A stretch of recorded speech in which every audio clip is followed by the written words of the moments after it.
Kenapa sebegitu ketakutannya kita sama Amerika Serikat? Di atas meja, Indonesia memang mengalami tekanan fiskal yang luar biasa. Pemerintah dan juga mungkin presiden terpojok gitu. Terpojok karena domestiknya udah mulai nggak kuat. Asing mesti masuk lagi beli surat utang kita. Pak Presiden, Anda kebablasan. Anda melawan arus utama di masyarakat Anda loh, yang sangat pro Palestina loh. Hanya untuk Anda merayu supaya mereka bisa menjadi standing buyer lagi terhadap surat utang yang akan terbit. Permainan yang Anda lakukan ini permainan di pinggir jurang, betul loh. Kemungkinan Q3 kita mengalami masalah serius yang diakibatkan oleh diri kita sendiri. Ambisi MBG ini harus mulai direm Pak Presiden. Ini udah jadi kayak program bancakan nasional. Polisi dapat, ya kan? TNI dapat, hampir semua parpol dapat, elit-elit ormas dapat. Ujung-ujungnya kita benar-benar nggak ada duit, Bang Pompi. Begitu nggak ada duit, bayar bunga nggak bisa, gagal bayar kita, Bang Pompi.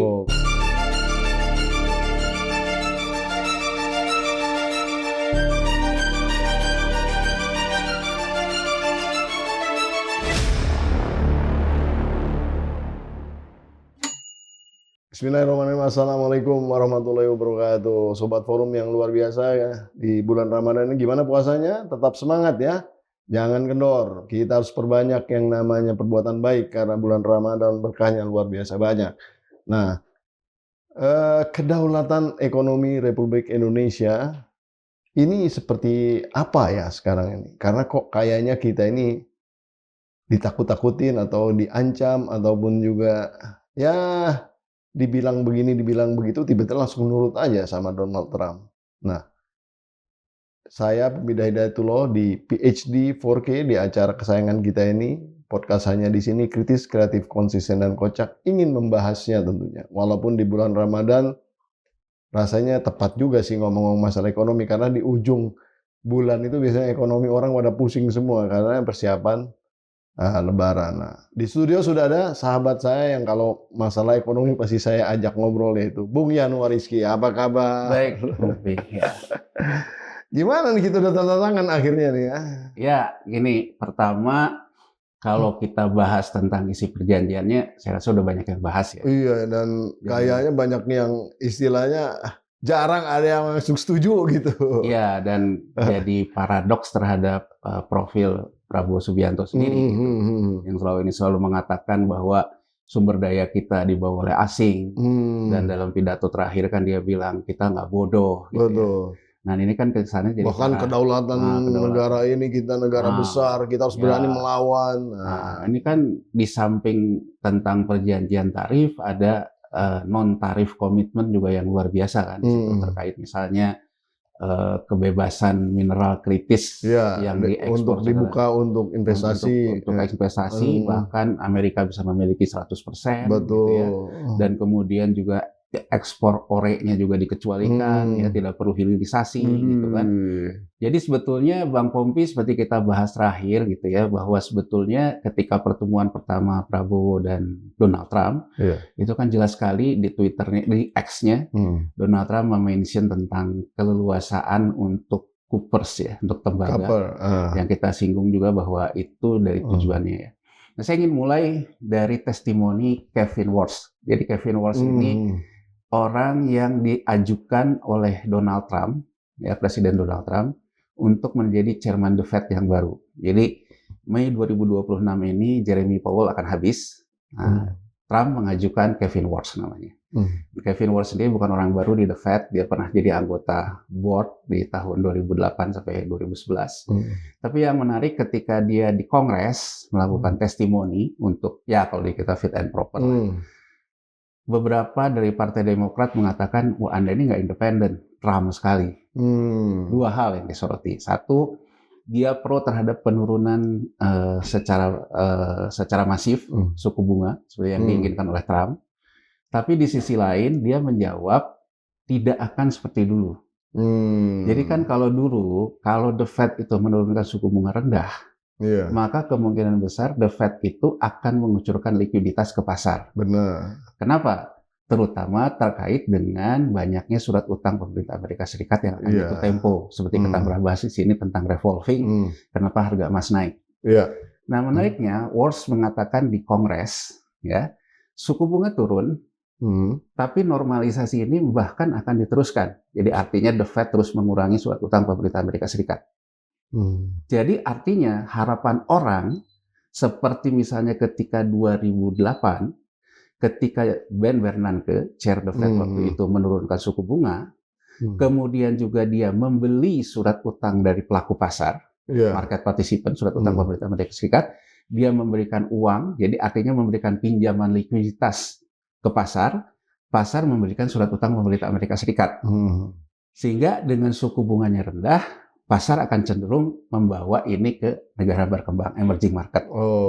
Seperti juga di podcast kita terakhir, kemungkinan ini yang menjadi dasar ketika Menteri Keuangan Purbaya di akhir tahun kemarin, ayo indeksnya naik gitu kan, kita pernah bahas juga.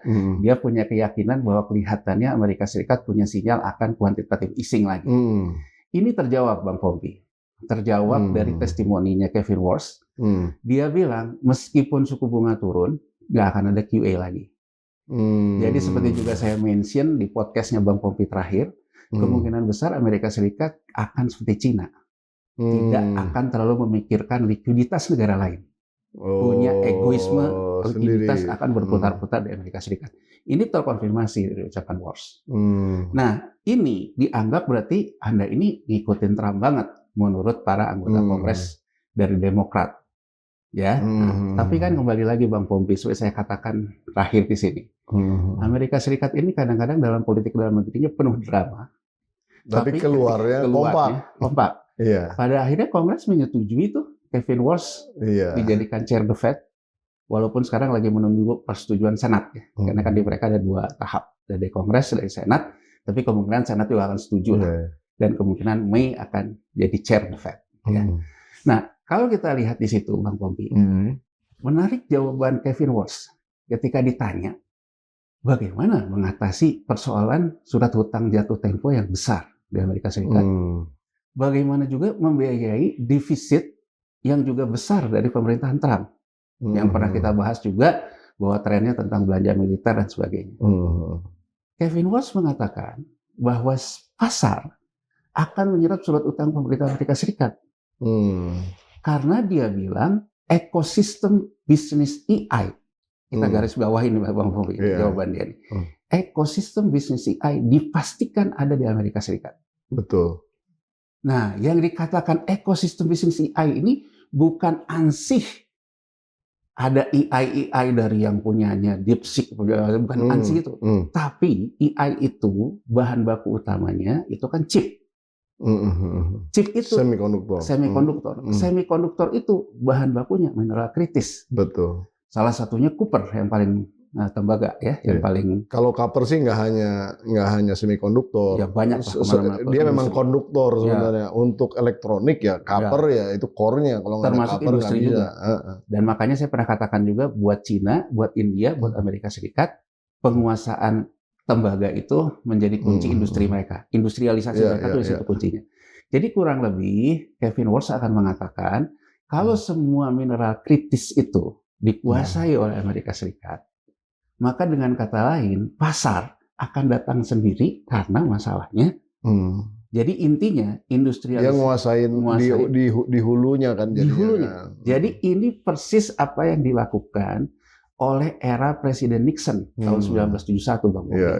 Presiden Nixon tahun 1971 mencabut undang-undang bahwa yang namanya pencetakan uang dalam tanda petik cetak uang untuk Bank Sentral itu selalu mengacu terhadap rasio emas. Itu dicabut oleh Presiden Nixon tahun 1971. Dan kemudian pada waktu itu digantinya dalam cadangan devisa itu masuknya dana-dana devisa hasil dari perusahaan-perusahaan migas. Makanya disebut era petrodolar.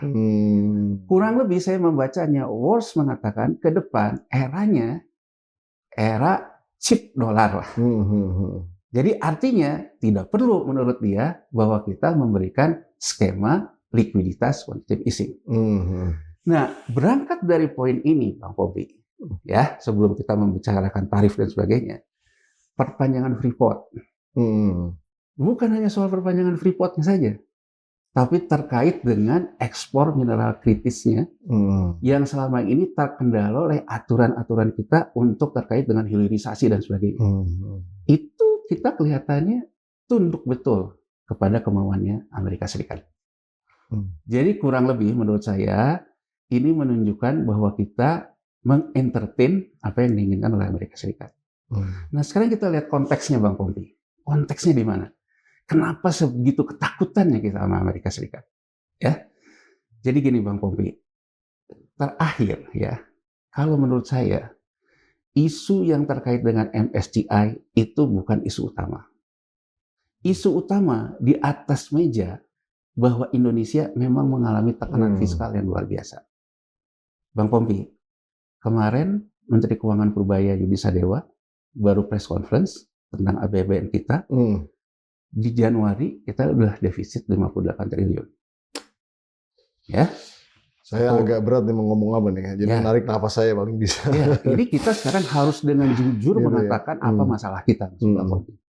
Jadi kalau Presiden mengatakan bahwa wah, orang yang mengatakan negatif itu antek asing, tapi beliau juga emang asing gitu ya. Tapi sekarang kita jujur dulu Bang Pompi. Kita jujur dulu sebetulnya diri kita ini punya masalah nggak? Sebelum kita mencoba menyalahkan orang lain. Karena menurut saya orang lain tidak bisa mengoyak-ngoyak kita kalau kita kalau masalahnya ada di kita kan. Masalahnya ada di kita. Apa masalah kita? Masalah kita Bang Pompi. Satu, ya seperti saya ulang-ulang di sini. Bahkan saya rasanya di podcastnya Bang Pompi ini sudah mengatakan dari ketika kita bicara menterinya masih Sri Mulyani, presidennya masih Jokowi. Saya mengatakan kita udah panjang banget berarti ya. Panjang.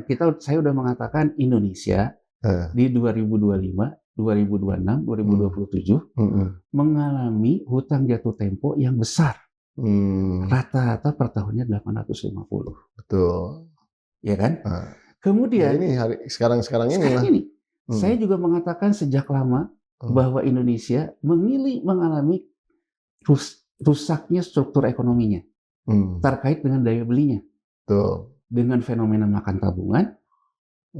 Makan tabungan, saya udah bahas sama Bang Pompi dari 2024, 2023. Ya kan, bahwa makan tabungan itu terjadi. Kemudian makan utang saya bahas berikutnya dengan Bang Pompi di kira-kira tahun 2024. Untuk melihat fenomena pinjol, fenomena kartu kredit. Terakhir kemarin saya tambahin lagi indikator lain kriminalitas di masyarakat. Artinya kan kalau orang makan tabungan untuk konsumsi masih bisa, dia bisa atasi konsumsinya. Betul. Nggak bisa tabungannya habis, orang makan utang, maut.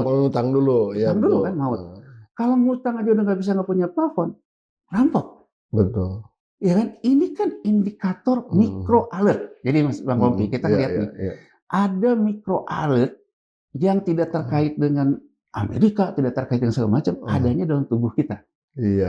Masyarakat kita yang dalam kondisi tertekan. Ini mikro alertnya. Sekarang kita bicarakan dulu, apakah secara makro alertnya Indonesia punya masalah? Punya. Masalahnya di mana? Dari mikro ini mengakibatkan yang namanya daya beli jatuh, Bang Pompi. Orang selalu bilang gitu, wah ini dulu lagi zaman Sri Mulyani nggak pernah komentar, kita mah komentar dari dulu. Benar, konsisten lagi. Konsisten. Jadi saya ingin mengatakan, Bang Pompi, ya kan, bahkan ketika Menteri Keuangan Sri Mulyani sekalipun, dia selalu menolak terjadinya pelemahan daya beli. Ya Bang Pompi. Karena bahaya kan itu memang. Kita pernah kritik juga Sri Mulyani di sini dengan dia menolak tentang pelemahan daya beli. Nah, persoalan pelemahan daya beli ditolak nggak apa-apa, asal dibenerin. Tapi kan tidak kunjung dibetulin, Bang Pompi. Akhirnya merembet menjadi tingkat kriminalitas pun naik gitu ya. Itu fakta. Artinya Bang Pompi, PPN kita dari sisi daya beli terus turun. Betul. Kalau daya beli nggak ada, ini bisa kelihatan juga dari permintaan kredit sektor UKM ke perbankan turun sejak 2023. Logika aja Bang Pompi. Bang Pompi kalau bukan konglomerat, minjem uang ke bank tuh pakai pikiran. Karena kalau Bang Pompi nunggak, dikejar-kejar. Nggak kayak konglomerat. Bisa nanti write off, ya kan, ke teman DPR-nya ngatur lah segala macam. Kalau UKM kan takut Bang Pompi, takut hilang rumah, takut semuanya, takut semuanya. Sehingga kalau memang pembelinya tidak punya daya beli, ya dia nggak mau ngambil kredit Bang Pompi. Ini yang bisa menjelaskan, yang menjadi juga kontra argumen saya terhadap teorinya Purbaya tentang likuiditas. Ya UKM nggak bisa dipaksa. Kalau dia suntik likuiditas, kalau konglomerat tuh dikasih kredit berapa juga diambil sama dia gitu, karena dia dia punya skema lain gitu, bisa dipakai buat goreng saham, kayak apa. Tapi kan fakta menunjukkan UKM demand side-nya itu melemah. Kenapa? Karena sektor daya belinya kan nggak ada. Benar. Nah, Bang Pompi, penurunan PPH, penurunan PPN, penurunan penerimaan negara di saat belanja rutinnya naik akibat ada hutang jatuh tempo naik. Logik aja Bang, defisit primer dari pajak, penerimaan negara kita kan semua total pajak nih, SDA kita nggak punya. 84% pendapatan kita dari pajak, sisanya PNBP dan sebagainya. Ya masih terkait pajak lah, royalti dan sebagainya. Sekarang pajaknya turun. Fakta datanya shortfall terbesar terjadi kemarin, 87% cuman dari target. Penerimaan turun di saat belanja rutinnya ditambah karena begitu hutang jatuh tempo itu jadi mandatory budget. Jadi belanja rutin. Iya. Jadi belanja rutinnya nambah 850 kan. Ditambah biaya yang dialokasikan ke departemen, dialokasikan macam-macam untuk honor dan sebagainya. Iya kan? Iya, betul. Ditambah lagi ada sisi belanja rutin yang terkait dengan subsidi dan kebijakan populis dan bayar hutang bunga. Bayar bunga. Jadi juga, gini Bang Pompi, kalau kita posturkan, iya. Penerimaan negara berapa? Pengeluaran negara berapa? Defisit berapa? Itu hutang baru. Iya. Pengeluaran negara di sini itu dibagi lagi. Benar. Biaya departemen berapa? Ya, kementerian lembaga. Biaya untuk bayar bunga, bayar subsidi berapa? Itu kan komponen tersendiri. Subsidi pemerintah dan juga bayar bunga. Betul. Ya kan? Nah, kemudian ada lagi bayar hutang jatuh tempo. Ya kan? Betul. Pokoknya. Ini kan naik Bang Pompi. Biaya bunganya 850, subsidi kita gede. Iya. Kementerian lembaga gede gitu. Nah, kemudian kita masih perlu hutang baru sekitar 630 T. Ini yang selalu dikata-katakan bahwa kita itu hanya defisitnya nanti 800 T. Hutang jatuh tempo 850-nya gimana? Nah, jadi si defisit itu bukan dikarenakan utang, dikarenakan memang persoalan kita sendiri kan sebenarnya kan. Jadi gini Bang Pompi, kalau misalnya saya punya penerimaan negara, betul, dikurangin dulu sama belanja rutin, betul, kan defisit primer. Benar. Nah, kalau sekarang belanja rutinnya tidak nambah karena hutang jatuh tempo tidak nambah, berarti kan sebetulnya urusan cash flow saya cuman urusan kurangnya itu untuk biaya program lah. Betul. Hutang baru. Tapi kan sekarang ada hutang lama nih. Nah, hutang lama harus diberesin kan? Harus diberesin. Diberesinnya pakai apa? Pakai hutang lagi. Hutang lagi. Karena nggak ada sumbernya kan? Nggak ada sumber, karena penerimaan negaranya turun. Betul. Jadi saya ingin gini loh, ini bulan Ramadan bentar lagi, kalau kita yang bapak-bapak juga akan ditanya sama istri kita terkait dengan keuangan rumah tangga kita. Ya, ditanya. Ditanya kan keuangan rumah tangga mana sih. THR? Simpel aja Bang Pompi. Kita ada tagihan misalnya terkait dengan kartu kredit. Iya. Ya kan? Kalau kita punya bayarnya itu pakai gaji kita masih nutup, nggak ada masalah. Tapi kalau sekarang gaji kita nggak bisa nutup kartu kredit kita, berarti kan kita kena NPL. Iya. Kalau nggak kena NPL, ya kalau nggak juga kita pindah ke kartu kredit yang lain untuk take over kan. Iya. Nah ini kurang lebih yang disebut dengan revolving kan. Nah saya selalu mengatakan di sini Bang Pompi, kita punya risiko gagal bayar terhadap hutang jatuh tempo. Nah ini Bang Pompi, di 2025 mungkin kita lalui ya. Iya. 850. Tapi impact-nya kan terasa. Tahu-tahu Menteri Keuangan Purbaya mengatakan defisitnya melebar sampai dekat 3%. Kemudian dia mengambil lagi uang SAL atau alokasi yang sudah disuntikan ke Bank Himbara 85 T. Berarti kan pemerintah nambah di situ. Ada kekurangan cash flow. Iya. Saya ingin mengatakan arus kas pemerintah berarti bermasalah loh sinyalnya di situ loh. Pemerintah defisitnya melebar, ya kan? Diatasi dengan mengambil tabungannya yang dalam bentuk SAL yang sudah ditaruh di Bank Himbara. Betul. 85 T. Artinya bahwa pemerintah pada saat itu betul-betul kekurangan arus kas. Di 2025 itu postur. Ya. Sekarang kita masuk 2026. Apa cerita kita? Banyak media mengatakan Indonesia memulai tahun 2026 dengan tidak terlalu baik-baik saja. Menyoroti press conference Menteri Keuangan kemarin yang defisitnya sampai 56.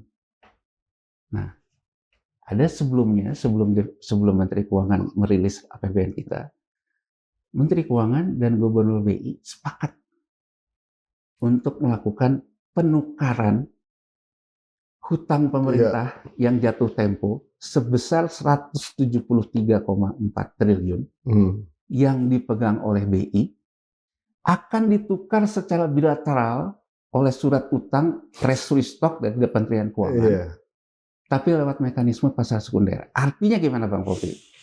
830 triliun di 2026 ini yang akan jatuh tempo, 173-nya dibebankan BI untuk merevolving.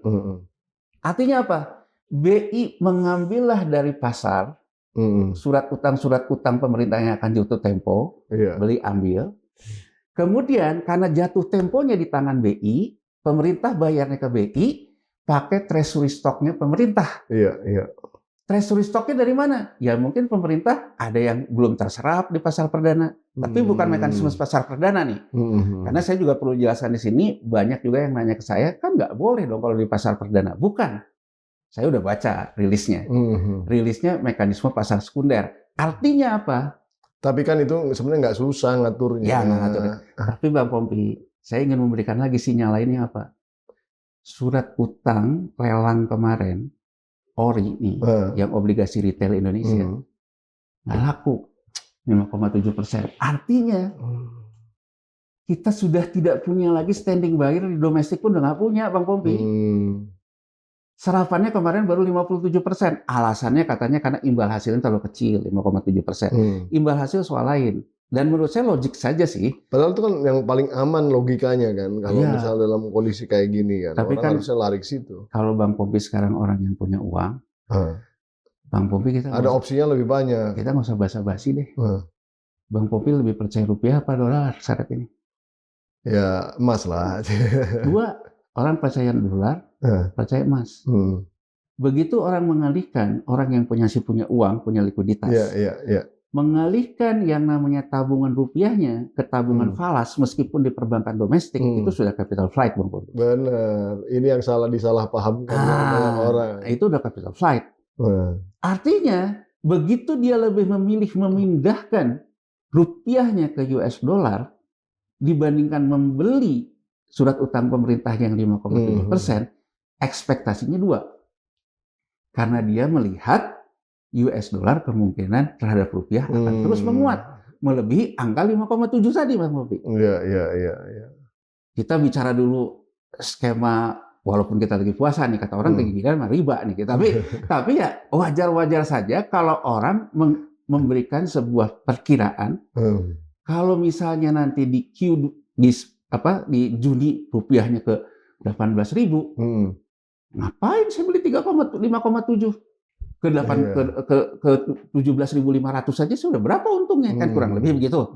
Maka orang mengalihkannya lebih menarik mengalihkan rupiah ke US dollar dibandingkan membeli SBN rupiah.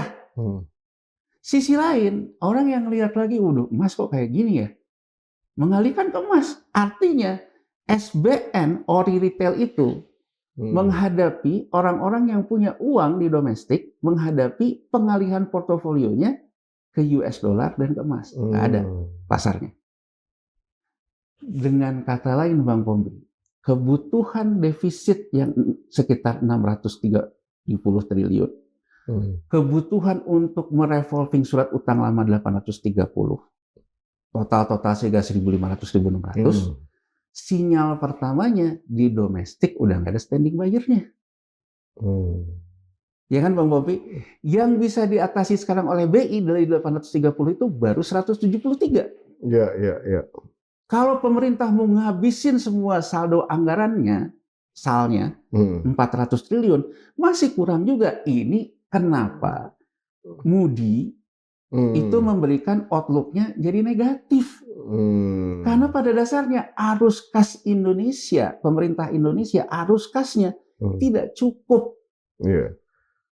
Nah, Bang Pompi, sampai di sini kita bisa satu mind map apa yang terjadi, kenapa kok perjanjian ini seolah-olah kayak kita menyerahkan kedaulatan, seolah-olah kok kita kayak menyerah tanpa syarat kepada Amerika Serikat, khususnya Trump.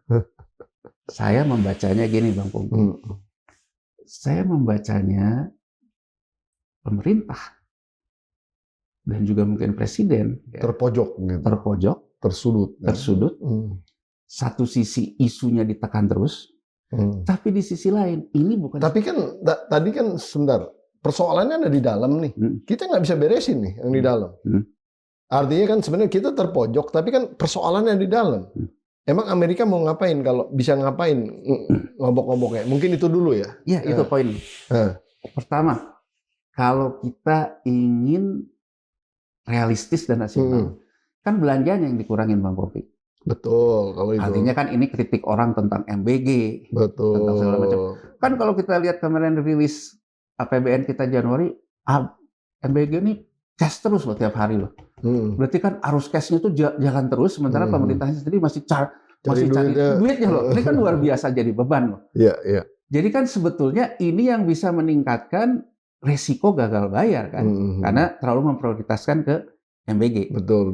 Nah, kelihatannya saya ngelihatnya gini, Bang Pompi, apa peran Amerika yang Bang Pompi katakan tadi. Jadi gini, sama dengan cara berpikir Kevin Walsh yang saya katakan di awal tadi. Siapa yang merevolving surat utang pemerintah Amerika Serikat? Market, kata si Kevin Walsh. Artinya siapa? Ya para hedge fund-nya, para investment bankers-nya. Kan dia ditanya, loh market apa insentifnya? Insentifnya nanti ekosistem AI ada di kita. Itu yang dia tawarkan kan? Nah, kurang lebih sekarang agar saya ini tidak gagal bayar, artinya asing mesti masuk lagi beli surat utang kita, Bang Pompi. Karena domestiknya udah mulai nggak kuat. Iya. Nah, kebutuhan asing masuk lagi. Kita bicara dulu rezim BRICS misalnya. Cina, Bang Pompi, Cina ini kan rezimnya devisa kontrol. Dia tidak semudah kayak negara-negara devisa bebas kayak Amerika Serikat dan sebagainya ini yang memang dengan leluasa gitu. Iya. Kalau di Cina kan begitu mengalihkan likuiditas mudah lah. Likuiditas kan mudah kan. Kalau di dia kan dihitung dulu oleh bank sentralnya, berarti kan dia lebih mengutamakan dulu ke dalam, iya, keluar. Balance-nya dulu dilihat. Balance-nya dulu dilihat, nggak bisa ngegoreng gini kan gitu kan. Alirannya agak beda. Jadi kalau menurut saya dia tiba dalam satu realita bahwa sebetulnya kalau mengharapkan ke blok lain, saya ingin menyoroti satu hal. Presiden beberapa kali mengatakan kita tuh non-blok gitu. Tapi dalam sebuah gejolak, kalau kita tidak memilih keberpihakan, ya juga repot kan dia pernah bilang gitu. Tinggal kita search saja gitu. Artinya kurang lebih kan begini. Dia mencoba misalnya ketika ke BRICS. Tapi problem hari ini problem nyata. Problem arus kas nyata dari cash flow kita. Problem bahwa kita harus ada yang jadi standing buyer terhadap surat utang yang jatuh tempo kita ditukar dengan surat utang baru, terhadap defisit fiskal karena MBG dan kawan-kawan ini. Harus ada standing buyer-nya. Domestik nggak kuat. Jalan satu-satunya, kalau berharap Cina mengambil likuiditas ini, nggak mungkin. Yang punya tradisi seperti ini, ya para hedge fund. Adanya di Amerika Serikat. Keyakinan saya, Bang Pompi, saya melihat gitu. Hampir semua hedge fund ini, Bang Pompi. Ya. Bukan. Hedge fund ini kan didirikan dari kebijakan Nixon tahun 71 itu. Lahirnya tahun 70 itu. Siapa pemilik hedge fund? Ya kita AI aja. Rata-rata mereka Yahudi Amerika. Dan kelompok yang juga mensupport donasi kampanye kelompok Yahudi terhadap siapapun kandidat politik di Amerika Serikat. Jadi kurang lebih menurut saya bacaan presiden ini agar hedge fund ini bisa juga membantu kita, ya kan? Maka dia memberikan sinyal masuklah ke BOP. Bang Pompi, negara yang kena fragile countries, yang rentan terhadap kebijakan moneter Amerika Serikat, 5 fragile countries, itu adalah Turki, lira, rupiah Indonesia, Afrika Selatan, Brazil peso, sama India rupiah. Turki masuk BOP juga loh. Masuk. Dan Bang Pompi, saya pernah ngomong di podcastnya Bang Pompi, ketika Trump membela Erdogan kepada Netanyahu. Oh, itu teman saya. Nggak usah khawatir. Ya kan? Kurang lebih, ini juga yang dikatakan Prabowo ini nggak akan saya lawan. Orang yang baik. Kan gitu. Jadi mirip-mirip. Tapi kalau saya bandingkan, Erdogan sekalipun tidak pernah mention tentang dual state loh. Oh, itu yang jadi persoalan. Masuk BOP two kan state solution-nya maksudnya untuk Palestina ya. Tapi kan luar biasa loh, menurut saya. Satu sisi dia ingin memberikan sinyal bahwa dia ya kurang lebih berteman. Tapi menurut saya kebablasan juga loh presiden kita ini. Ya, saya mengutarakan dengan sangat sopan sih. Ya kan, menurut saya Pak Presiden Anda kebablasan juga. Karena begitu Anda mengatakan ini, Anda melawan arus utama di masyarakat Anda loh. Yang sangat pro-Palestina loh. Betul. Jadi permainan yang Anda lakukan ini permainan di pinggir jurang, betul loh. Sangat di pinggir jurang, hanya untuk Anda merayu supaya mereka bisa menjadi standing buyer lagi terhadap surat utang yang akan terbit gitu loh Bang Popi. Saya ingin mengatakan Erdogan sekalipun tidak mention loh Pak Presiden. Meskipun masuk ke BOP loh. Ya kan, Anda menurut saya kebablasan Pak. Ya kan, kebablasan karena Anda seolah-olah melawan arus utama juga dari arus utama masyarakat Anda yang tadi saya sudah katakan, yang mikro alertnya pun sedang tidak baik-baik saja. Ini Bang Popi ya, catatan pertama saya. Kemudian menurut saya, kenapa ya banyak yang mengatakan untuk melihat perjanjian ini bahwa kita itu menyerahkan kedaulatan gampang. Indonesia harusnya, kalimat Indonesia harusnya ada 244 kali. Sementara Amerika 9, sudah jelas kan? Ini bukan respect lokal, tidak ada kesetaraan. Ya kan? Oke lah kita bahas itu. Tapi kenapa seperti itu? Ya saya kembali ke dalam tesis saya. Tesis saya mengatakan bahwa Presiden mengharapkan asing kembali masuk ke dalam standing buyer untuk urusan Indonesia mengatasi defisit diakibatkan belanja agresifnya. Makanya kan dia juga di Amerika ngomongin MBG. Ngomongin segala macam, ya kan? Dia juga menginginkan Indonesia tidak gagal bayar, jadi revolving juga dilakukan oleh asing karena BI tadi sinyalnya hanya sanggup 173 dari 850. Jadi kalau kita katakan kenapa bisa timbul pemikiran seperti ini, dasarnya ini Bang Popi. Jadi gini, saya ada diskusi dengan beberapa teman mengatakan, saya bilang Presiden Prabowo ini menurut saya old school. Kenapa old school?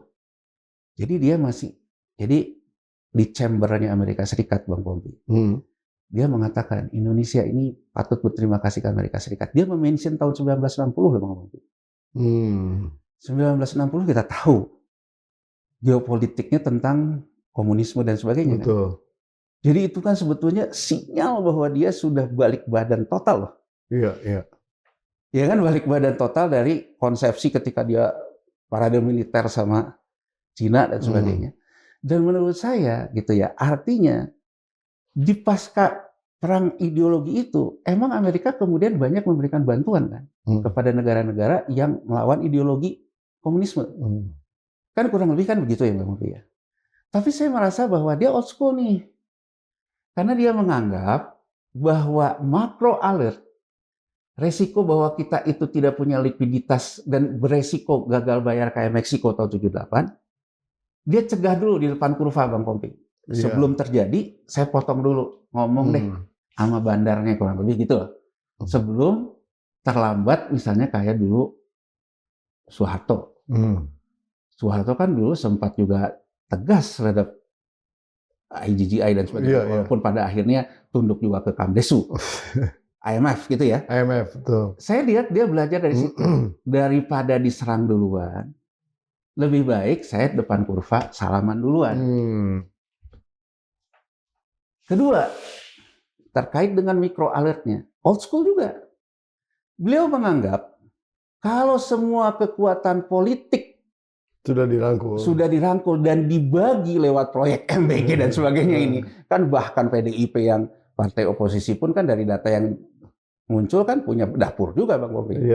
Ya kan, ini kan kurang lebihnya kan ini kan bisnis fee juga pada ujung-ujungnya gitu dari APBN ya. Ya lebih besar daripada bonus pemenangan pemilu ke partai. Iya. Nah, tuh Bang Bobi. Dia juga memandang kalau semua ormas elit masyarakat juga sudah saya rangkul, semua beres. Kan dari dia mulai mengatakan akan bangun gedung MUI, ya kan, semua orang-orang kan ini kurang lebih kan gini, isu dia di pinggir julang tentang BOP, tentang segala macam ini seolah-olah di elitnya orang bisa memahami gitu kan Bang. Old school-nya dia menganggap kayaknya menurut saya, oh kalau dari sisi makro alert, kalau saya bisa salaman duluan dengan kekuatan di Amerika Serikat, terutama non-state-nya yang meruling politik di Amerika Serikat dalam ini hedge fund dan sebagainya ini juga bisa saya ajak berteman, berarti resiko gagal bayar saya nggak ada. Outlook is just outlook. Pada akhirnya mereka akan tetap beli, menolong saya. Kurang lebih begitu loh Bang Popi. Mikro alertnya, sepanjang semua elitnya sudah 8 nama sama saya nggak ada apa-apa. Tapi saya ingin memberikan gambaran, Pak Presiden, dunia sudah tidak selinier itu. Geopolitik pun tidak selinier itu. Karena menurut saya, Amerika Serikat masih punya kepentingan untuk mengendalikan Cina di sisi lain. Kalau dia ingin mengendalikan Cina di sisi lain, dia berharap menurut saya ada krisis Asia. Sebagaimana dia juga dulu menaklukkan semua negara Amerika Latin yang punya cadangan minyak, yang dia buat gagal bayar, Meksiko, itu merembet jadi krisis Amerika Latin. Jadi kurang lebihnya saya ingin mengatakan, kalau dia ingin membuat Cina kesulitan, berarti Asia akan krisis. Pasti itu. Nah sejauh ini kan sinyalnya yang punya di atas meja profil kayak Meksiko 78 kita. Terkait dengan penerimaan turun, belanja naik kan. Kita ditekan di situ. Jadi menurut saya, Pak Presiden, Anda perlu hati-hati loh. Jangan-jangan Anda terjebak oleh persepsi Anda sendiri. Anda terjebak juga oleh permainan mind game-nya Trump. Anda merapat ke dia, tapi sebetulnya mereka juga tidak akan terlalu sesuai harapan Anda. Ya tadi kembali ke pertanyaan saya yang tadi itu. Kan persoalannya dari kita nih. Yang persoalan dari kita ini bisa diberesin secara internal nggak? Harusnya menurut saya bisa kan? Bisa dengan pemerintah mulai kepada kebijakan belanjanya. Efisiensi tentu kan. Kan presidennya kan lucu ya. Dia bilang, saya baru sekali ini di dunia ada orang demo tentang efisiensi. Bukan itu Bang Popi. Tapi kan sekarang gini coba, anggaran pendidikan. Ya, anggaran pendidikan. Maksudnya poin yang diefisiensikan ya kan, bukan efisiensinya pasti orang. Iya, kan intinya gini.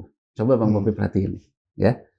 Ketika saya mengalokasikan uang yang sama-sama buat pendidikan, dalam hal ini gizi, makan bergizi, akan mengurangi alokasi jatahnya guru misalnya. Ya. Bang Pompi, akan ada yang diuntungkan dan ada yang dirugikan ya? Udah pasti itu. Yang dirugikan guru honorer. Pasti. Yang diuntungkan yang dapat proyek MBG. Iyalah. Iya kan Bang Pompi? Walaupun tujuannya mulia katanya. Ya. Tapi kan kita bicara realita nih. Take and give. Kita lihat lagi transfer keuangan daerah. Dampak dari efisiensi. Yang diuntungkan Koperasi Merah Putih. Yang dirugikan Pemda dan desa-desa loh. Iya, termasuk dana desa dan sebagainya itu kan yang selama ini dikuasai oleh desa diambil alih oleh segala orang. Ngelihat nggak Bang Pompi ada potensi perang kelas di masyarakat kita akibat alokasi anggaran? Benar. Jadi saya ingin mengatakan Pak Presiden, Anda juga perlu mendengar sisi lain yang bukan ABS nih. Ini persoalan alokasi anggaran yang akan mengakibatkan interaksi antar masyarakat Anda tuh begini loh. Dan kalau memuncak, Bang Pompi, itu bisa diselesaikan dengan kekuatan pertahanan, keamanan dan juga istilahnya kan sekarang polisi sedang direformasi segala gitu. Mungkin dia udah siap tuh ngadepin yang gitu-gitu. Ya makanya pendekatannya kan old school menurut saya Bang Pompi. Sepanjang pendekatannya keamanan, dalam tanda petik maaf represif. Ya, sepanjang elitnya dikuasai, maka yang namanya rakyat ya diam aja. Tapi akan diem kalau intinya memang hidup nggak susah loh Bang Pompi. Itu dia. Ya kan? Kalau hidupnya susah, lama-lama begini juga, marah juga. Bapak yang di belakang ini kan Bang Pompi, dia jatuhnya kan karena itu. Iya. Ada silent killer. Yang di sebelah sini ya. Ya, Pak Harto ini kan. Pak Harto ini kan dia tidak menyadari ada silent killer. Ketika masyarakat yang di bawahnya itu hidupnya udah susah, Dan kemudian akhirnya menjadi silent killer yang tahu-tahu ngamuk karena persoalannya itu sudah jadi persoalan hari-hari mereka. Dan menurut saya Pak Presiden dengan seluruh rasa hormat, Pak Presiden menurut saya agak terputus dalam realita ini di masyarakat kita. Padahal indikator kriminalitas yang naik, makan utang, makan tabungan. Dan menurut saya sinyal ini sudah sangat jelas bahwa Bapak sebetulnya sekarang itu jauh lebih penting memastikan masyarakat di bawah, terutama kelompok yang tidak dapat BLT dan Bansos dari kue subsidi, itu tetap punya pendapatan. Makanya saya heran dengan pendapat Menteri Bappenas. MBG jauh lebih penting dari pekerjaan. Waduh, ini menurut saya Anda bisa memulai pemberontakan kelas menengah loh.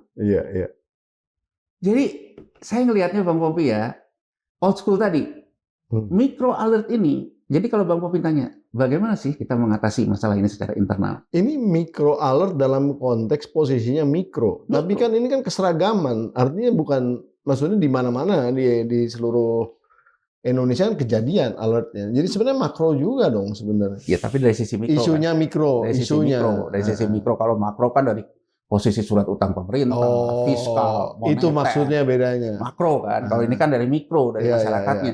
Kita menyelesaikan makro ini dengan coba merayu. Ini di ujungnya lah. Nah, di ujungnya. Tapi kan dua-dua ini akan ketemu. Katakan aja kita bisa ketemu di sininya nggak kena. Tetap aja. Pengalaman Pak Harto ditinggal juga ujungnya sama. Nah, sebenarnya gini, kalau kita fokus ke benerin di dalam, terus kita kemudian nggak ikut-ikutan urusan keluar, nggak perlu juga menyinggung Amerika dalam konteks tertentu. Apa sih yang bisa mereka lakukan untuk ngerjain kita? Itu yang saya tanyain sebenarnya. Kan kita juga bisa ngomong sama Amerika, gue lagi punya persoalan sendiri, gue nggak bisa bantuin lu lah. Kira-kira kan bisa begitu kan? Gue mau beresin dulu nih, ngerapin urusan internal gue. Apakah pendekatan-pendekatan itu sebenarnya lebih masuk akal ketimbang yang sekarang dilaksanakan? Gimana menurut Anda? Saya rasa sebetulnya kalau lihat Prabowo Subianto ketika dia masih oposisi, pilihannya kayak gitu kan? Kayak gitu pilihannya. Makanya. Jadi pilihannya itu membenahi persoalan masyarakat, memastikan masyarakatnya bisa bergerak benar. Dan tidak perlu ikut-ikut juga. Jadi gini loh, sebenarnya kan kalau sekarang ya ingin memotong kurva. Sebelum mereka menyerang, membuat kita gagal bayar, saya salaman dulu. Itu kan depan kurva. Itu dulu maksudnya. Saya juga ingin depan kurva. Kenapa kita nggak mendahului minta bondholder meeting dari sekarang? Bahkan dari tahun lalu. Dengan mengatakan bahwa, bondholder meeting, saya minta revolving tapi dalam bentuk restrukturisasi. Nah, itu juga bisa kan? Iya kan, restrukturisasi. Kenapa? Karena ternyata hutang-hutang di masa lampau ini korup. Nah, ngikut Deng Xiaoping tahun 78 Bang Popi. Iya. Dan saya sudah hukum semua pelaku korupsinya. Ini menunjukkan bahwa saya tegas terhadap korupsi. Sehingga saya sudah menganggap bahwa hutang ini bermasalah buat saya. Sehingga saya hanya minta waktu diperpanjang deh tenornya deh. Beri saya waktu membereskan semua masalah dalam negeri saya, termasuk persoalan-persoalan strukturalnya. Sinyal kayak gini, Bang Popi kan bisa ngomong juga ke masyarakat di dalamnya. Ayo, saya menunjukkan sinyal. Saya berkorban duluan. Mari kita berkorban sama-sama untuk bangsa ini. Kita selesaikan masalah kita sama-sama segala macam. Itu kan komunikasi ke dalam, Bang Popi. Betul. Tapi kan gini loh Bang Popi, itu hanya bisa dilakukan terhadap satu prinsip. Kalau Bang Popi sebagai pemimpin juga nggak ada konflik kepentingan. Iya. Imparsial. Yang kena itu bukan hanya lawan, kawan juga kena. Bahkan diri saya sendiri harus memulai itu.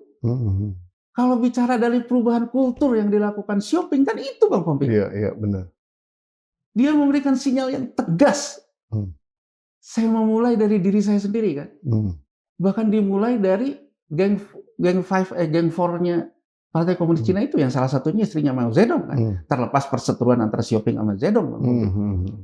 Tapi kan dia juga tegas gitu. Bahwa kita nggak ada ampun lagi terhadap soal itu.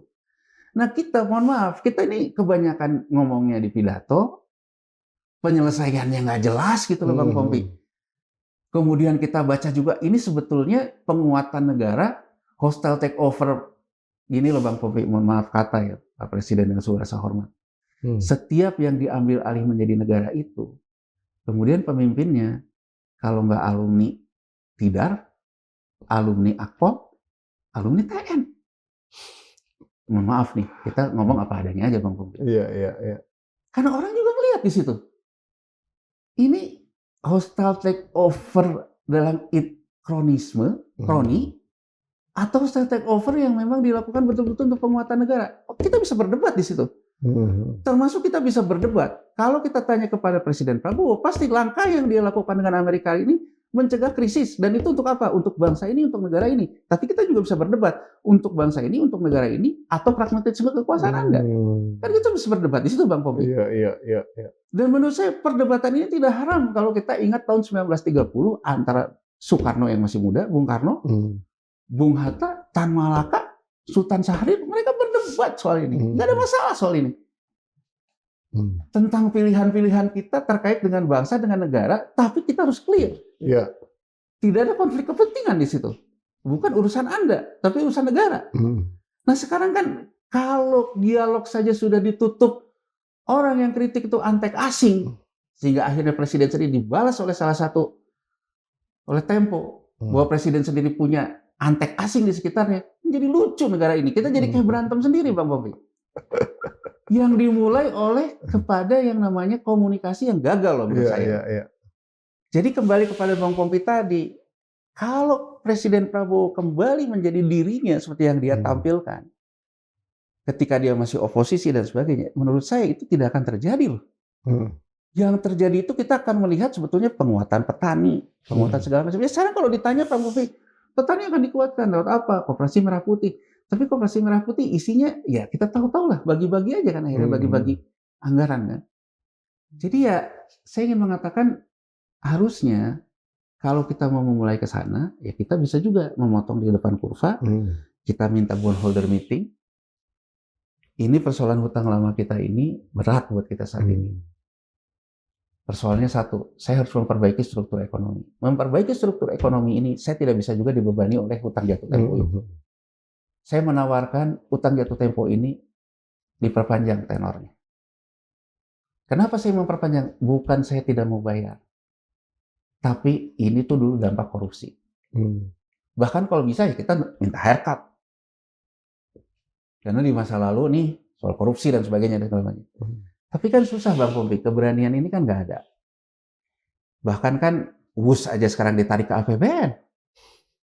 Jadi maksud saya kita akhirnya saling terjebak oleh saling sandra di antara elit yang ujung-ujungnya akhirnya harganya terlalu mahal. Seolah-olah cuma sekedar merayu supaya juga yang namanya standing buyer asing itu kembali masuk untuk mengatasi itu. Harga yang kita bayar, kita menyerahkan segala-galanya Bang Popi. Sampai data kita. Sampai data. Dan yang paling fatal menurut saya adalah soal halal itu loh Bang Popi. Iya. Itu permainan jurang kedua loh. Iya. Di tengah masyarakat perkotaan kita yang pasca reformasi. Kan kita nggak bisa pungkiri loh, kesadaran beragama masyarakat kita, kelas menengah kita juga meningkat loh. Halal bukan soal persoalan yang selalu didengung-dengungkan, oh ini kan bisnis label halal. Untuk sebagian besar masyarakat perkotaan muslim kita, itu sekarang krusial isu loh. Iya. Begitu Anda sekarang mengatakan dari Amerika Serikat bisa dikecualikan, Anda permainan di dalam jurang kedua loh. Setelah Anda bicara tentang Israel, Anda sekarang bicara juga tentang hal yang ini. Menurut saya, ini permainan kok betul-betul di pinggir jurang. Overconfidence menurut saya. Sangat terlalu percaya diri bahwa seolah-olah masyarakatnya sudah dalam posisi diam. Ya mungkin diam ya Bang Popi, karena mungkin takut represi, takut segala macam. Tapi kan begitu nanti realitanya dalam kehidupan sehari-harinya, orang nggak bisa tahan juga. Nggak tahan juga. Jadi ya saya hanya ngelihat gini loh, harganya kok mahal banget ya, hanya untuk sekedar merayu bahwa mereka untuk jadi standing buyer. Dan menurut saya itu pun belum tentu ada, karena kan ada persoalan Amerika sama Cina juga. Ada nggak strategi untuk meyakinkan mereka menjadi standing buyers dengan cara lain? Ya. Entah menaikkan mungkin misalnya suku bunganya atau kemudian ada privilege lainnya. Ya kalau menurut saya sih kembali lagi kan Bang Bobi ya, kalau memang sekarang intinya mau apa sih? Mau mineral kritis, mau segala macam itu kan. Ya sebetulnya kan kalau menurut saya ya dibuat aja sekuritisasi. Ya nggak usah ke hulunya kan, Nggak usah ke hulunya, buat di hilirnya aja kan. Jadi sekuritisasi. pakai instrumen lah gitu ya. Instrumen ya mereka nanti beli ya nggak apa-apa. Itu kan, ya kan itu kan juga mengatasi celukan fiskal kan. Betul. Tapi menurut saya kan ini saling berebutan nggak karu-karuan. Ada dana antara, ada apa gitu kan. Jadi kalau menurut saya kehilangan fokus. Bisa gini loh Bang Pompi, banyak maunya di saat banyak masalah. Kehilangan fokus, dan menurut saya, mohon maaf ya, menurut saya Presiden kehilangan apa yang harusnya dia miliki. Ketika dia jadi Presiden, orang yang berani berkata tidak kepada dia, dan dia dengarkan. Iya. Di sekelilingnya yes man semua. Gitu. Nah, jadi menurut saya harusnya Presiden itu memang mempunyai orang yang bisa jadi penyeimbang dari orang yang mengatakan positif, menyatakan negatif, dan kepemimpinan kan di situ Bang Pompi. Benar. Begitu Anda bisa nyimak, oh kalau si positif begini nih, si negatif begini nih. Oh masyarakatnya gimana? Oh oke deh, berarti kebijakannya ini. Wisdom kan di situ. Betul. Wisdom tuh di situ. Wisdom itu ketika Anda tahu risk-nya apa, return-nya apa. Iya. Anda mengambil wisdom di antara itu. Mengambil posisi di mana. Tapi kalau Anda cuma dengerin ini Anda anggap sebagai antek asing, Anda udah kehilangan yang namanya susah wisdom. Itu. Iya. Jadi kalau menurut saya Bang Pompi, ya kalau sekarang terus terang ya, saya ngelihatnya agak khawatir. Khawatirnya kenapa? Satu Bang Pompi, ini akan terus rebut-rebutan cash flow. Sementara menurut saya MBG ini menurut saya ya seperti dikatakan oleh BEM UGM itu ya, Tio siapa namanya itu ya. Ketua BEM ya. Ini udah berani jadi, juga tuh anak tuh. Ini udah jadi kayak program bancakan nasional ya. Karena polisi dapat, ya kan, TNI dapat, hampir semua parpol dapat, elit-elit ormas dapat. Di antara ini semua nih uang gampang dari APBN, udah jelas. Per satu porsi 2.000, kalau dapatnya berapa porsi, berapa kan gitu Bang Pompi. Udah hitungannya, udah hitungan gampang aja. Sementara yang kayak gini digas terus, cash flow terus. Apa nggak pusing tuh Menteri Keuangannya harus bayar tunai terus. Bang Pompi, saya ingin memberikan gambaran. Tahun 2025, tahun lalu, pemerintah itu melakukan penyerapan surat utang mendahului waktunya. Di awal tahun itu udah diserap semua. Yang ada di APBN untuk penyerapan surat utang tahun 2025. Artinya apa? Pemerintah menjaga uang cashnya. Karena khawatir penerimaan negaranya turun kan. Siap-siap uang yang tersedia di bendahara negara.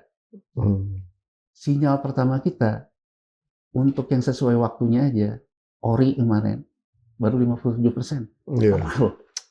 Jadi saya ingin mengatakan, di sisi lain, ambisi MBG ini harus mulai direm Pak Presiden. Jangan sampai uangnya nggak ada loh. Jadi jangan sampai untuk menyerap yang namanya uang untuk jadi uang yang ada dulu di perbendaharaan negara nggak dapat. Ini terus berjalan. Ujung-ujungnya kita benar-benar nggak ada duit, Bang Pompi. Begitu nggak ada duit, bayar bunga nggak bisa, gagal bayar kita, Bang Pompi. Default. Makanya kan banyak beberapa ekonom yang mengatakan bahwa kemungkinan Q3 kita mengalami masalah serius yang diakibatkan oleh diri kita sendiri. Dan kalau udah kayak gitu ya memang dolar ya pasti terbang kan Bang Pompi. Jadi saya ingin mengatakan kita rasional dulu yuk sebagai bangsa gitu. Jadi jangan dolar yang terbang atau rupiah yang terbang. Rupiah yang terbang ke dolar. Iya gitu, terbang ke dolar. Tapi kan kita rasional dulu. Gitu. Sinyalnya nggak gampang loh cari duit sekarang. Bahkan untuk cari duit lewat pasar surat utang aja nggak gampang. Presiden udah merayu dengan kayak gini aja, apa memang besok langsung standing bayar? Belum tentu. Jadi mungkin itu dolar itu 20.000. Sangat mungkin begitu kita. Banyak kan yang ngomong tuh 20.000 di 20. Kan gini Bang, begitu fiskalnya Soeharto, dia jatuhnya ketika fiskalnya sudah tidak bisa menopang belanja subsidi terkait dengan sembako yang menjadi andalan beliau tentang stabilitas mikro. Bang Pompi bisa bayangin nggak? Kalau nanti akibat misalnya MBG segala macam, muncul uang subsidi untuk segala macam, uangnya nggak ada, kita nggak bisa ini. Marah dong kelas menengahnya. Udah pasti itu. Persoalan pertengahan alokasi sudah jadi persoalan real kan? Iya. Chaos kan? Iya. Chaos diakibatkan pemerintahnya mungkin katakan lagi nih, saya nggak mau gagal bayar deh, saya bayar terus hutang, MBG dibayar. Ada yang lain yang nggak kebayar kan? Yang nggak kebayarnya terkait dengan misalnya subsidi. Marah nggak orang? Marah Bang Bobi. Itu kalau kita ngomong 98 yang menimpa Soeharto. Ngomong-ngomong MBG ini Ramadan ini tetap dibagiin. Nah Bang Bobi, saya kan ngelihat gini, semakin nggak masuk akalnya itu di situ. Gitu. Di saat kita, libur raya dibagiin ya. Di saat lagi kesulitan cash flow, Lebaran aja dibagiin, puasa maksudnya. Jadi kelihatan banget ini project base kan? Iya. Yang setiap hari harus ada fee keluar kan? Jadi menurut saya Pak Presiden ngono yang ngono, boyo ngono. Kita butuh standing buyer dari Amerika Serikat mungkin iya, tapi juga jangan terlalu bermain di pinggir jurang yang melebihi apa yang harusnya kita rayu gitu, ya kan? Iya. Dan ini Bang Pompi di antara ruang-ruang WAG segala macam. Banyak orang yang nganggap, loh kita udah jadi negara bagian Amerika, gimana nih? Dan ini terjadi di presiden yang dikenal anti asing. Iya. Jadi saya ingin menggugah Pak Presiden. Paradoks juga tuh ya. Paradoks banget. Paradoks Indonesia. Paradoks Indonesia banget gitu. Itu ada bukunya tuh. Ada bukunya. Jadi saya ingin mengatakan Pak Presiden, saya ingin berbicara kepada Bapak dari apa yang Bapak yakini sebagai seorang Prabowo Subianto. Yang Bapak yakini sebagai seorang Prabowo Subianto adalah seperti apa yang dikatakan oleh Bung Karno dalam pledoi Indonesia Menggugat. Rakyat saya disuruh tanam paksa, kerja paksa, yang hasilnya membawa krisis di negara barat. Betul. Apa bedanya dengan perjanjian yang kemarin ditandatangani oleh kita?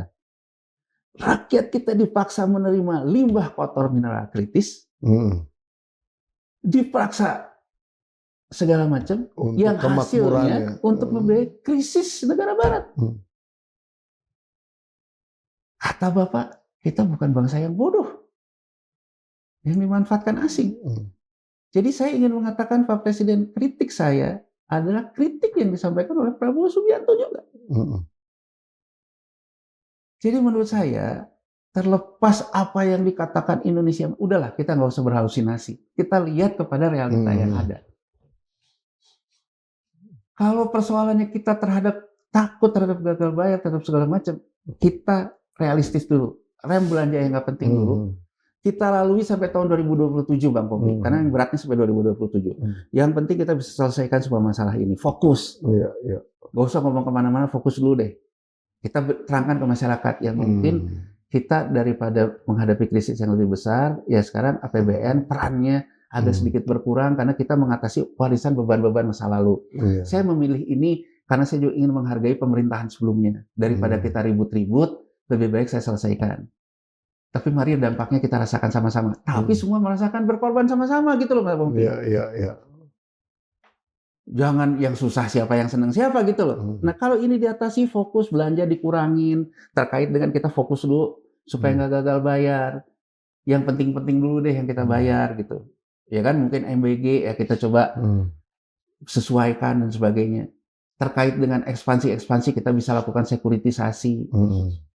Ya kan sekuritisasi misalnya bisa kita minta ke pengusaha lokal kita, kamu deh yang beli. Ya kan? Kan gitu ya Bang Pompi. Komunikasi yang dibangun itu seperti itu gitu.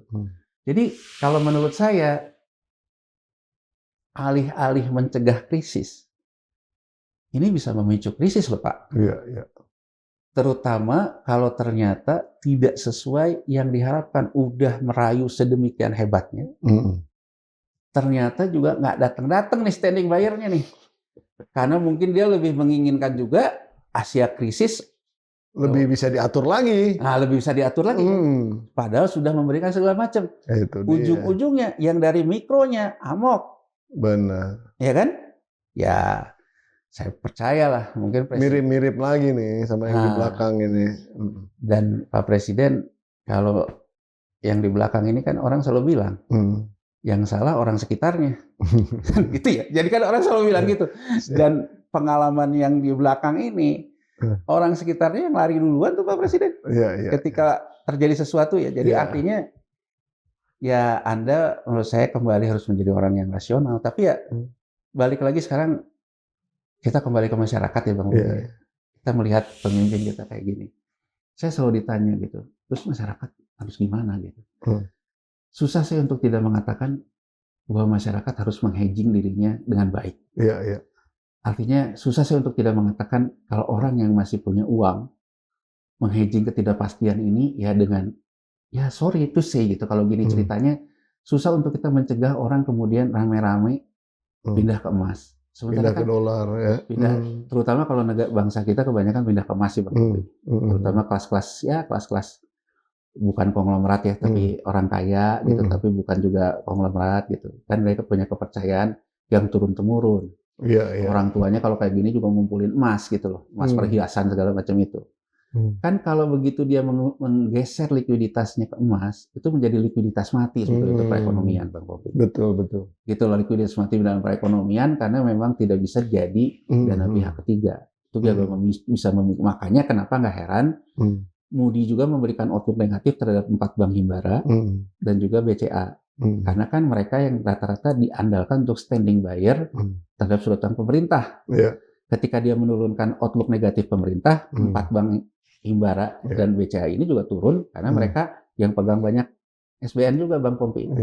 Nah artinya kalau sekarang bank himbara dan BCA juga mengalami nasabahnya memindahkan ke emas, masih untung kalau rekening emas ya, kalau rekening emas kan masih di dia juga. Tapi kalau memindahkan emas fisik, nah itu kan jadi crowding out juga di dia loh. Itu juga akan jadi tekanan terhadap pilihan yang tidak bisa tidak, dia akan menjual SBN juga pada akhirnya Bang Popi. Gitu loh. Ini tekanan yang bisa terjadi. Saya susah untuk memungkiri beberapa bagian dari masyarakat kita tidak punya confidence level yang cukup terhadap apa yang terjadi. Entah itu dipicu oleh kondisi global, emas naik terus, entah juga dipicu oleh kok pemerintahnya kayak gini. Kedua, kalau orang yang membutuhkan tunai, saya ngelihat trennya orang daripada memilih rekening emas, memilih ke rekening US dollar. Itu pun capital flight sendiri, Bang Robi. Betul. Walaupun rekeningnya ada di sini. Ada di sini. Artinya untuk kelompok masyarakat yang masih punya likuiditas, mereka masih punya pilihan, Bang Robi. Susah untuk saya mengatakan, oh jangan, apa puasa saya juga, orang saya juga bukan siapa-siapa. Ya kan, karena kan orang juga perlu menghedging ketidakpastian. Kan? Wajar saja kalau itu yang terjadi. Kalau ini yang terjadi, artinya transaksi antar kelas kita terputus. Betul. Ya kan Bang Pompi? Nah sekarang persoalannya lagi ke yang di bawahnya lagi. Saya ingin mengingatkan Pak Presiden. Pak Presiden, Korea Selatan, tahun 98, itu diawali oleh Kim Yong Sam ketika menang pemilu. Dia menangkap Prof. Tae-woo Chun Dong-kwon dengan tuduhan korupsi.